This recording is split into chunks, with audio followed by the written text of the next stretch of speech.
Welcome to Strip Cover Lit. I am Adrian Fort. And I'm Dalton Gentry. And we are here with you today for another 6 Things list. Dalton, what is it today? I've been waiting for this one. I'm excited. 6 current trends in literature that we don't understand. This video is going to be rantorific, Charles Baxter. Yes, it is.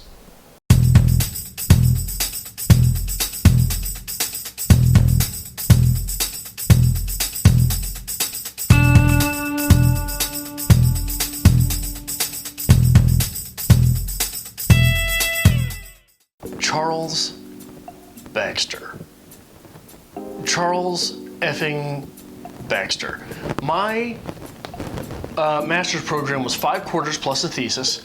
I read 3 short stories by Baxter, plus, in my most disappointing quarter, if you're watching this, Mark, his entire book of essays. Here's some short stories that we missed out on in those same books of short stories because we were reading Charles Baxter. Here we go.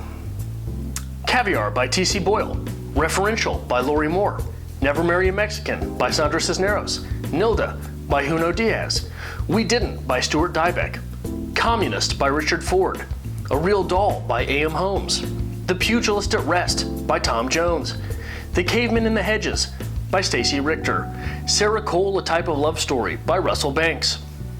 Now, why did we miss these short stories in order to read Charles Baxter, besides the fact that Baxter is somehow in everything now?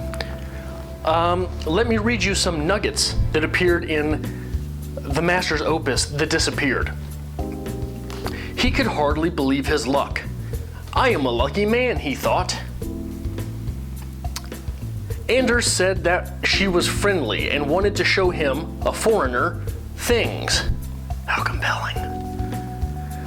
The descriptions he uses are miserable, including colorful disorderliness and perversely beautiful. Now, listen to the verisimilitude that glistens off of the top of some of these quotes from the pieces. Oh yeah, she whispered. Is that what you think? Watch what happens now. You think this is all physical. Guess what? You're the crazy one. Watch. And my favorite, and remember, these are all from the same short story, The Disappeared. All the young men, well, there aren't many, a few, every so often, they come and sleep here with her, and then in the morning, they come out for breakfast with me, and then they go away. We sit and talk. They're usually very pleasant. Men are, in the morning. They should be. She is a beautiful girl. I obviously don't understand the infatuation with Charles Baxter. I don't get it, I thought to myself. So, I really just... The first trend that I don't understand, because it seems just situational and it doesn't need to be a theme in literature, is kids with cancer. Why would you take something so horrible and awful and then write a book about it? That's acceptable. We could write one book. We can write one book about kids with cancer. But why is there a kids with cancer shelf at Barnes & Noble? This is very upsetting to me because it seems like no one could have the teenage angst anymore. Nobody can go through the rites of passage unless they are a kid with cancer now. It's driving me nuts. I'm sorry, Adrian. I'm sorry. It's my rant. But this should not be a definitive genre in literature. I don't get it. I don't understand it. You feel better? What was I doing? Oh, right. About the 95 theses of young adult literature. Why the schism? I understand. Teens want to be cool. They want to be in their own little section of the bookstore and be the little hipsters over there reading their own stuff. But I think that this strategy has more negatives than positives. For example, on a personal level, if I had heard about a story that involved a dystopian future where children were forced to plug each other on national television, I would have read it. Unfortunately, The Hunger Games is still a mystery to me. So let's go the other way, all right? teens that only read young adult. How many of them would understand the characters of Yoknapatawpha County, but are simply not exposed to it? And what about adults who strictly read young adult literature and feel that maybe there is something wrong with their readership and they have not made the jump yet? Well, not even necessarily jump, the walk over to the other part of the bookstore. As I'm already foaming at the mouth, let's move on to the next genre of young adult literature that should be completely obliterated: paranormal fiction. Paranormal fiction, you say? That's a definitive piece of the horror genre. And it is, and it's great, but it doesn't have to be in everything. It has to be in the horror genre, not in the romance genre. Now, maybe the mystery. We'll give them mystery as well. But that is it. We don't need vampire romance. We don't need zombie musical crime noir. I'm done with it. Let's just move on. Electronic media. Ebooks, Kindles, Nooks, Nindles. It's a thing, I Googlepedia'd it.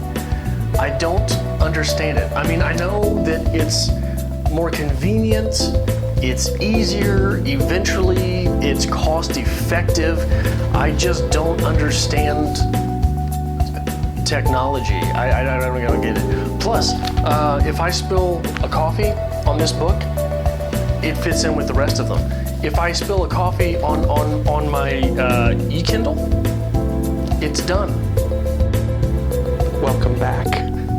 My third complaint is people who don't write their own novels. As a writer, you should take pride in your work.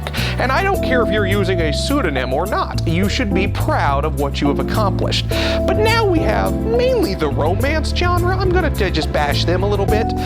Of authors who are using other authors to write their work so they can publish 20 books a year. Why would you consider doing something like that and ruining good literature just to make a little bit more money? I mean, maybe that makes sense to someone else, but from an artist's perspective, you're bastardizing the art, and I hate you for it. Paranormal fiction. Yeah. The horror genre. No, not the horror genre, the glittery vampire, the zombie romance, the young adult paranormal fiction It's just genre. putting a twist on it. No, putting a twist on it is something that I enjoy. You're not being fair. I'm okay with that. It's something that I don't understand, therefore I don't have to be fair. Okay, well, I guess that's all right, but I will never own a Kindle. How dare you, sir? I understand it. I don't understand them. I can't use them. But I understand why they're convenient. I don't trust things that run on electricity. I could see you going to the library, Kindle in one hand, book in the other, and be like, can you put this in this for me, please? Do you just crank them together? What happens here? Where are we going with this? I have a spare. I can give you one if you want. It's not necessary. I will never. It's a great paperweight, Dalton. I appreciate that. It holds my regular books down. We should actually clear off all the books on the shelf and just put a single Kindle back there. Well, I think what I'm going to do is I'm going to buy a Kindle for each of my books. Oh, right? Absolutely. I'll have a Kindle with Lincoln's Melancholy in it. Yeah, we can afford Kindle that. with Bukowski in it, right? That's just a walk in the park. Are those things expensive? A little bit, yeah. Oh, well, never mind. Maybe I'll just buy some beer. Thank you for watching. Thank you for watching another episode of Strip Cover Lit. It is part of our goal to bring you literature. Be that from the writer's perspective, the reader's perspective, be it from film, books, poetry, no matter what. That's part of our goal here. The best of literature and writing almost every day of the week. Right. So if you noticed something here that brought value to your writer's life, we'd really appreciate it if you hit that subscribe button. That really is what pushes us. I mean, we wake up every day, we're like, hey, how many people are actually following? How many people are watching? What can we do here? So make sure you're hitting the subscribe button. Join us every week, actually. Monday, we'll start your week off with a 6 list, get you back into your literary week. Tuesday, we'll hit you with our reader's review. Book review, pretty simple, easy, straightforward. We'll go back into another 6 list on Wednesday. Thursday, we do a little bit of something fun. We'll do challenges, we'll do tags, maybe book hauls. Maybe a makeup challenge. A makeup challenge. We'll see what's coming. Friday, we'll hit you with a writer's quote of the week, get you through the weekend, make you think. Saturday, we'll hit a writer's workshop of the same book that we covered in the reader's review. And Sunday, we'll try to get our normal lives back in order to come right back on Monday. So make sure not only that you hit the subscribe button, but that you follow us on Twitter at @StrippedCoverLit, @StrippedCover. @StrippedCover on Twitter, because on Facebook, we're @StrippedCoverLit. And on Instagram, we are... On Instagram, we are StrippedCoverLit. I don't have the internet. I know you don't. Make sure you hit that subscribe button, guys, and we'll see you next time.